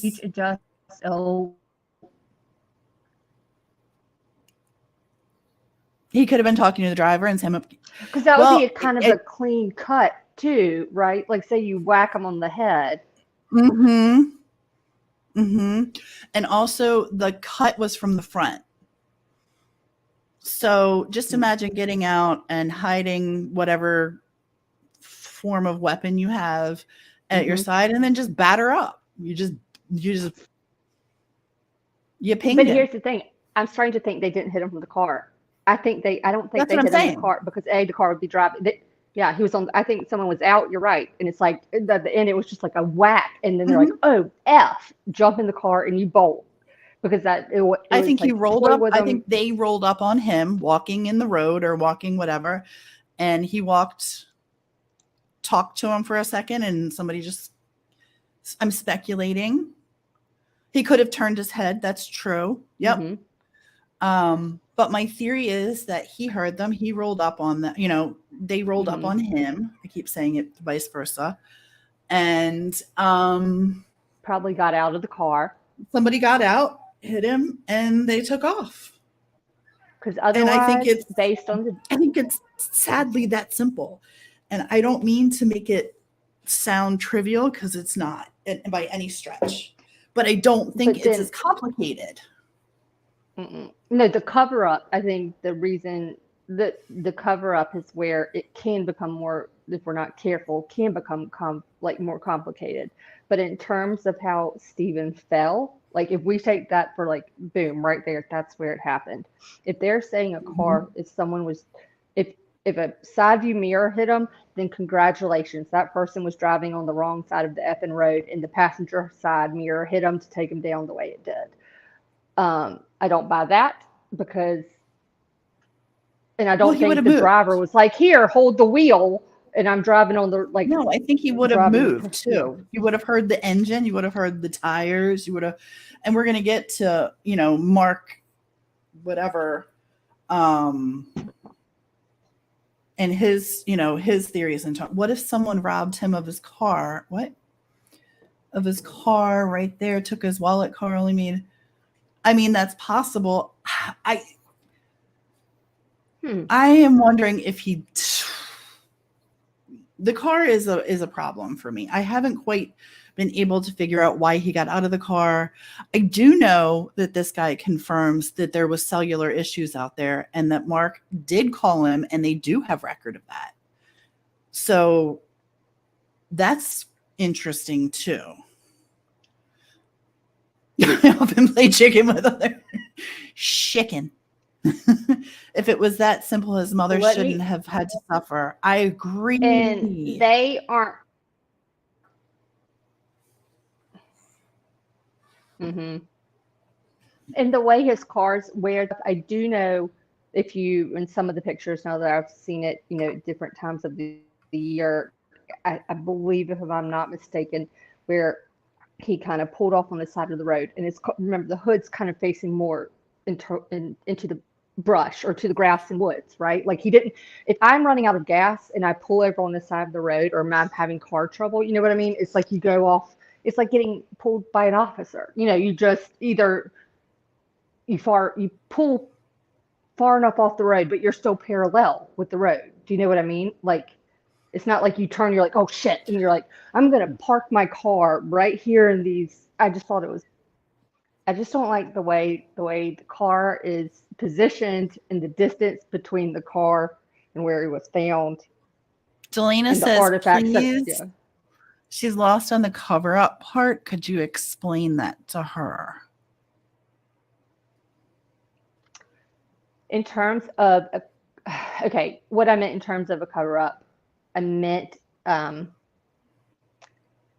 covering for potential people who are, because it's 8 years later and we're still like, we haven't figured it out yet. So I think it's almost like, I don't know if it's law enforcement covering their own butts because they screwed up because they couldn't even figure out, okay, who's gonna investigate this incident.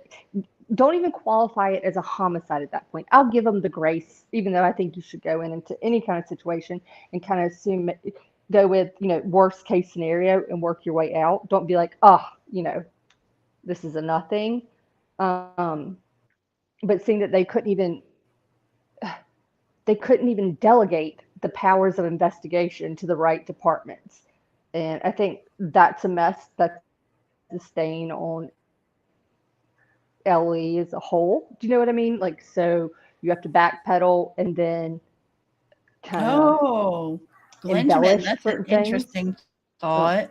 What if he was chased out? Let me show, just so you guys get, oh my goodness gracious.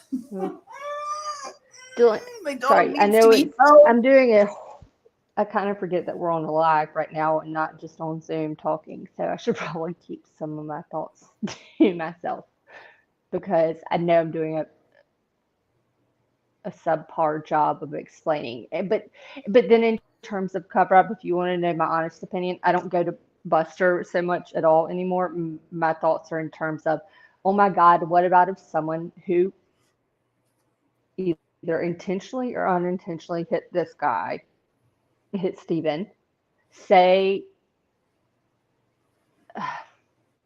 they don't want any attention brought on them because they're connected to something that if they have to dig into this and like if they're like, okay, you hit him and then you went from the scene, like what were you doing out at that hour? And he was like, oh my God, I was meeting this person. Don't tell my wife and children. Like this whole, like, that's what I mean about a cover up. I don't know if it's something.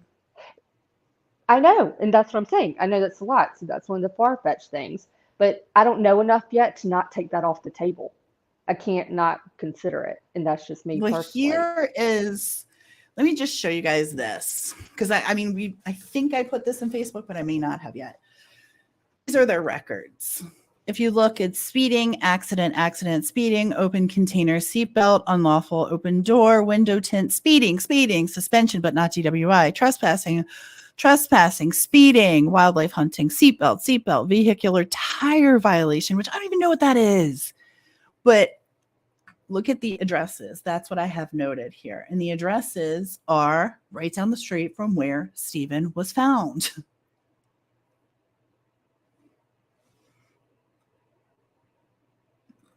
That's what I think is so bizarre. And then here's the other one. Speeding, assault and attempted murder ×3, speeding, alcohol, larceny, seatbelt violation, speeding. Like,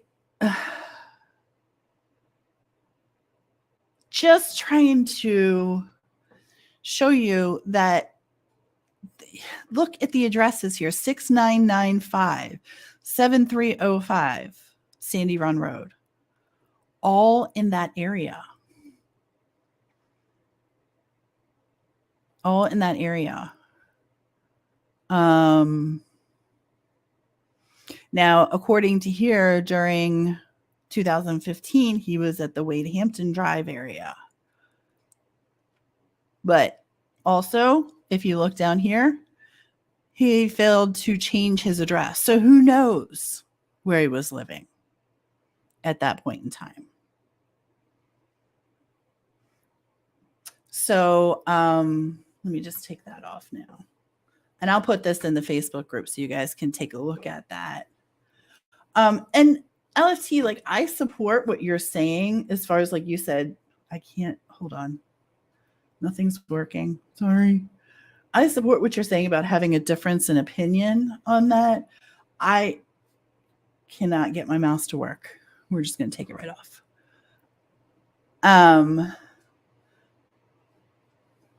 I think that I don't think you're blabbering, first of all. I think that your thoughts are good. I just differ with, I try to keep it very linear, a straight line, and simple. I try not to add all the rumor and stuff until we know more. Mm-hmm. And yeah, I'm not trying to make anything fit. I'm just trying to draw a line from here to there, point A to point B. And the simplest thing is someone rolled up on him, someone, and this is just my opinion, someone got out, hit him because his shoes are still on his feet. Oh my God, I'm going to go through the roof with this dog today, I swear. I love him so much, but he is such a whiny pants.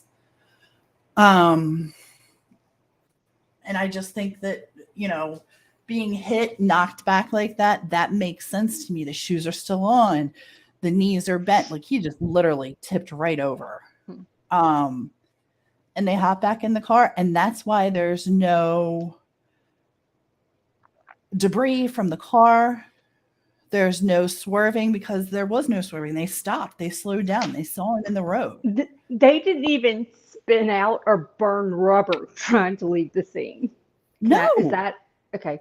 All right. See, I do know something right? Because you would think like, oh shit, now I'd be like, and now that I'm don't. No, they just drove around him. Mm-hmm. And then they were like, shh, don't wake anybody. That's what my dog. Let me show you. Let me show you this beast. He literally needs to be held. He's being so naughty.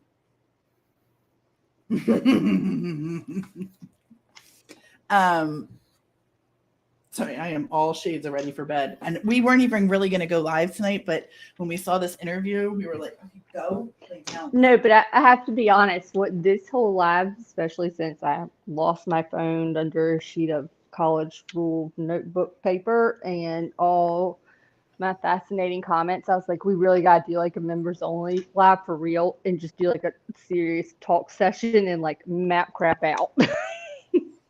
I know he does sound bigger than he is. He's all of 4 pounds. He is not big. I totally agree. I think we should maybe we'll do a members live tomorrow night and just go through this piece by piece and finish listening because there's quite a bit left. We still got, 45 minutes left. And I have to admit, I finished haven't typed it all out. I was writing it today, but y'all, I have we've transcribed like the interviews thus far. And Mark, I want to talk about it wanting to hit, and I mean this in the joking sense of the word, not literally, but talk about wanting to hit someone with a 2x4, trying to type out what he says. I am so freaking lost. Like I agree He's with a weirdo. I love what Peterson said though. I wrote it down. I was trying to quote him. He says, all right, stuff about Mark Bickhart. He was like about Steven being hurt. Okay, wait, He says a lot of what he says is like just wacky and BS, but then he was like, but some of the BS that he says is so detailed, it makes sense. Like there are elements of things that he says that you're like, isn't he diagnosed as a schizophrenic though? I believe so. Okay. I'm not saying all, but I'm just saying I'm trying, but I agree. That's why I wrote it down. I didn't get it fast enough. This is when you and I were watching it earlier because I wrote down re and B. A lot of what he says. I'll be right BS, back. I got to put him with my husband. But he said, he said something along the lines, but some of the BS that he says is too specific or detailed to actually be bullshit. Like it's eerie, some of the stuff because he was like, some of the stuff he says does make sense. And it actually adds up to, I believe, I assume some of the information that he showed law enforcement, Mark showed law enforcement of his phone and that they have, and then certain aspects about like bigger tires, mud tires, stuff like that. He was like, totally makes sense. And it's too detailed and too much in line with some of the other things that they are finding out within the investigation that actually, line up almost or would make sense.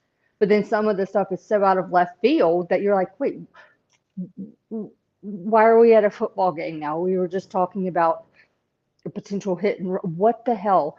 I just, he weirds me out and I'm tired of typing out his BS. Hey, Kate. He sounds bigger than he is. I agree. But you know what's like? It's eerie I'm so that sorry, you guys. um. Hi, Kate. See, and the other thing that gets me before I forget, and so someone take note of this. In Sandy Smith's interview, she talks about her friends who they, based on descriptions, what they were, the person they described driving a Jeep sounded just like Mark Bickhardt. Shut the front door. Mark had just turned in his rental car, which was a Jeep, the Tuesday before Stephen was killed. But they've already eliminated him, right? I don't think they've eliminated Boo I except thought for that Maggie. they just. I mean, I don't know. Maybe, like, I don't think they're interested really in like hunting him down to talk to him again. But yet, Peterson says people said they were going when this in 2021. They were like, yeah, we're going to Pennsylvania. We're gonna talk to him. Well, here's my thing on that is they have his phone records, so they're going to know where he was pinging off of. So I have some questions on that. But that's what I was saying, that even Peterson said, like, some of this stuff that he says does make sense. And they've seen his phone. Like, he showed them the messages. He knows people, law enforcement knows that there was, I guess, communication at minimum between those two individuals that night. Agreed. That is, yeah. Agreed. Absolutely agreed. Yep. And I just hit my chair. Hi, Katie, Kate. But when I heard the other thing, K-Braze, is I think there's a lot in the report now that I am personally second guessing. What the hell's up with that? Has it not been driving you crazy how many times we're looking at stuff and it's like page 1 of something and we're like, wait, we only have page 3? Well, yeah, but now that we find out that potentially the reports aren't even correct and that Randy Murdoch didn't tell anybody to call. So why is his name in there? I still think he showed up there at some point later, not early hour, not in the like initial when, law enforcement first arrived, later that morning. Wasn't it like a Wednesday? I mean, it's a work day. It would make sense to me. Do you think that work days don't mean boo? No, I really. Are you kidding me? No, they do mean boo, but that's part of his work day. I really. That close to his home? Are you kidding? That's a gimme. Wait, what are we talking about? Wait, where do we just go? That's it. What? Alex and Randy being at the scene. Oh my God. Well, no, you were just like, that's, I was like, hold on. I don't know. Because I just don't. They're 10 minutes away from Moselle.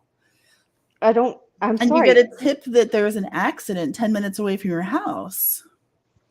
I don't think he was there like at the 4:36 a.m. No, I think by the time Steven's body had been removed and by the time that Duncan and Rowell and all those guys are being told, go back. This is like after the freaking autopsy is being done. They're like, go back, double check, make sure you don't see anything. And they're walking 100 yards left and right, north, east, south, and west.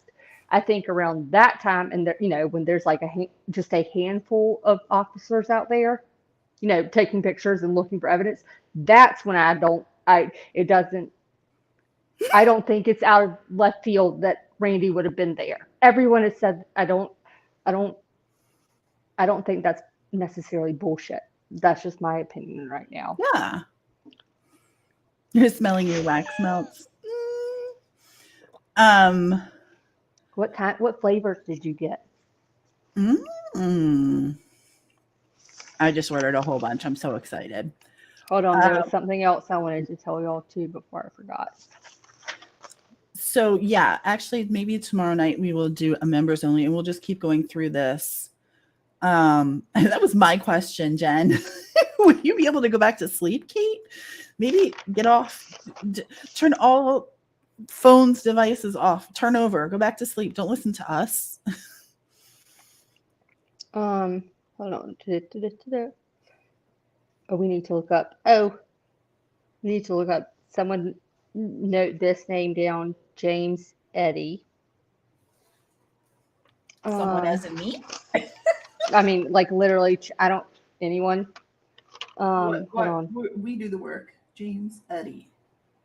All right, thank you. All right. A involves Murdoch. I love his two theories. A involves a member, of the Murdoch family. Mhm. Or two, or B, in quotes, I wrote down two other idiots, and then later he refers to them as the two drunk idiots. Right. Any place, anytime, Kate. That's me. Well, let's finish this up tomorrow night because it's getting really late, and I just think I mean there was a lot in there. And if you guys are looking for the link, it's in our Facebook group, but I will obviously drop it in the description. Oh, What you else? do? You love Time to Rise? Ooh, I'm telling you, someday. Oh, I just got a whole bunch of new ones that she just made. You know what's lovely is that when you're like, it's time to rise, I was like, what song is that? And then I was like, no, we're talking about Nays Melts, but it's music and melts. Mm-hmm. Hi, Hey, Mark. Thanks for popping in. And Cinnamon Girl is amazing. Yes. I got some for Easter, and I'm not gonna lie, I stuck them in the bathroom with all the towels and stuff, and I opened the cabinets yesterday, and I was like, oh my god, it smells so good in here. It's like having the little I'll be back. I have them in a basket in my closet, in my walk-in closet. And when you walk in my closet, my clothes smell good, my closet smells good. And every time you open my closet door, my husband's like, God, it smells good. I'm like, I know. I put some in a Ziploc and put it in my car, like in the center console thing. And see, I'm afraid of that. It was some that I was like the shavings, and I was just like, oh my gosh. But no, I double back. No, it's not going to melt. But so far, it's just like it's not overpowering. It's just every once in a while I get this. It's like, oh, it doesn't have the new car smell anymore, but it smells a little bit like. It smells like Nadie's music melts. Yeah, like bamboo, like the Fruity Pebbles is amazing. I know, I can't. Someday, I love that one. Don't you threaten us. Don't threaten me. All right, you guys. I hope that you all have a wonderful night. You got 5 minutes to Friday. Happy Friday, TGIF. This has been a long ass week for me. I don't know that. So what's the plan? Well, I was trying to say goodbye. That's what I was doing. And then we'll come back tomorrow and do a members live. That's all I need. That's all I need to say. Okay. Like where are we right now in this interview? We are at 107. 108.04. But he still let some more good details out, right? Weren't there more things that we were like, oh God, there's so much. Yes, there's so much. And then we have to like talk about the things that we learned, right? Because I think there's just so much. I don't know. Yeah, there's a lot. Yeah. So I will throw up the members live tomorrow morning once we figure out what time everyone else is going live. We love you, Delana. Thank you guys. And thank you to our amazing mods and our friends for being here tonight, you guys. I really appreciate you so much. Please take Delana's advice and stay blessed. And Delana, tell Legend we said hi. Weekend's coming. We just want to say hi to him. Hope he's doing well. Thank you all. Yes, as LFT said, thank you all so much for being here. Thank you to our new members. That was really cool of you guys. Thank you so much. Have a wonderful night. Happy Friday tomorrow. I hope it's a great day, and we'll catch y'all tomorrow night. Thank y'all. Bye, guys.